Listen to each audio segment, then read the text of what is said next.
Hey folks, and welcome to another edition of Lotek Health.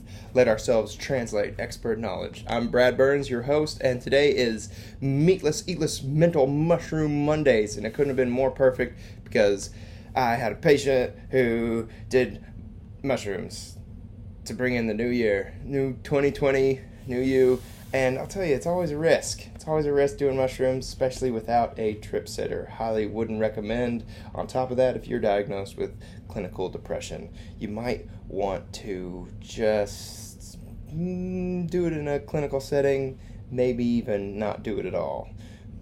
Will you please see the post on lotek.home.blog about doing drugs. Don't do drugs. Because this guy decided that he didn't want to stay in the Matrix anymore and took a hatchet to his hand and his throat. But luckily, he's okay. He's okay. Yeah, I won't offer up any more details than that, but he did about do a hero's dose of mushrooms and decided to just, test the reality, test the boundaries of reality. Wouldn't recommend, but hey, it's Mushroom Monday, folks.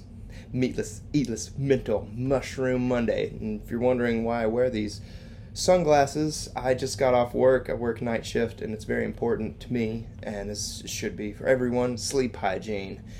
You really need to be more aware of how you go to sleep better than even how you eat, which a lot of folks don't even think a whole lot about how they eat. They eat whatever makes them feel good. We take a lot of pleasure in feeding ourselves. Mouth pleasure keeps us happy, but if you wait 10 seconds, sometimes stuff that doesn't taste good is good for your stomach. Like 10 minutes, 11 minutes later, you get that stomach pleasure and you feel good. It makes you feel happy afterwards. Our little bacteria, our bugs are outnumbering us 10-1, and you better try to keep those little buggers happy because they're really running the show. That brain down there is very important. I was a vegetarian for 6 years and I liked it. It was kind of a strange little decision I made based off of Helena Petrovna Blavatsky's relaying that we become more like the animal when we eat the animal. So how do we become more like ourselves? It wasn't even for a higher purpose of protecting the animals or preventing the deterioration of our resources of Earth. It's very selfish why I did it. And I did it for 6 years. And I broke it when I was doing jiu-jitsu. The night after, or that night when I finished doing jiu-jitsu, I was hungry. I wanted to eat. I was tired of just eating hummus and beans. I wanted some bison. I had a bison burger. It was great. It was delicious. And haven't looked back since. I've been pretty mindful. I was a lactovo vegetarian, so I was eating milk and cheese, or drinking milk and cheese. Never been a big cow's milk fan, goat's milk, but cheese and eggs is definitely getting a lot of, which is important for vitamin B. But being a vegetarian was great. It taught me that you can do it. You don't have to eat meat, which blows a lot of people's minds from where I'm from, that you can actually do it and work out and gain muscle. Like, people think you just gotta eat meat to be big. You're gonna be out strengthened by them carnivores. It's just kind of goofy. It's not true. And with that, fasting, intermittent fasting, even does tremendous good for that gut, that mental gut, that brain that clears us up. That is serotonin projectors, resources, creators.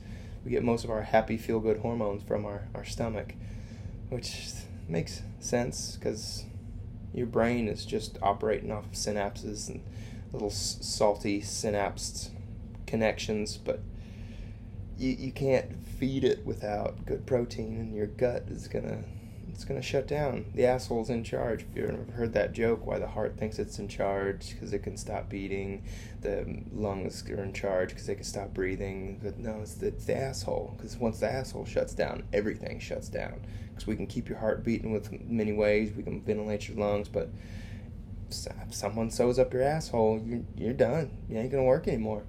It's not. So night shift tips and tricks, these shades, sleep hygiene.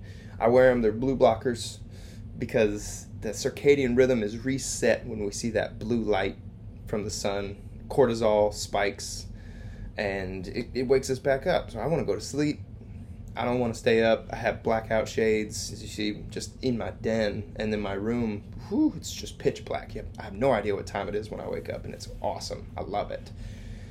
And it turns out anything you think helps you go to sleep. So, I don't know if it works.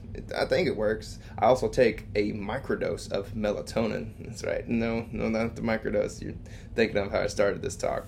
Which is, this guy didn't take a microdose. He was like, yeah, I took like 3 caps, and then I took a big one. Well, I wasn't feeling very good. Like, you kept going? You kept going? And you're having a bad trip? You kept going? You took more? Like, that's going to fix it? It's going to fix it? He's probably at 5 grams doing a hero's dose, but no, it's fine. Let's fix it. So, sleep hygiene. I get better sleep than I did when I was not on night shift. My whole life I'm getting the best sleep I ever have just by being mindful of when I go to sleep, taking like a 300 microgram dose of melatonin 7 hours before I go to sleep, because it's supposed to increase the bioavailability of it instead of taking it right before you go to sleep at a level of 5 to 10 milligrams. Yeah, that's right. But mainly want to relay how important that sleep hygiene. Eating less meat if you can, trying to give your gut a break, keeping those little buggers happy. I'm going to cut this podcast short. I'm going to get a little quicker to the pace, doing 6-7 minute podcasts so I can lengthen my cheap megabyte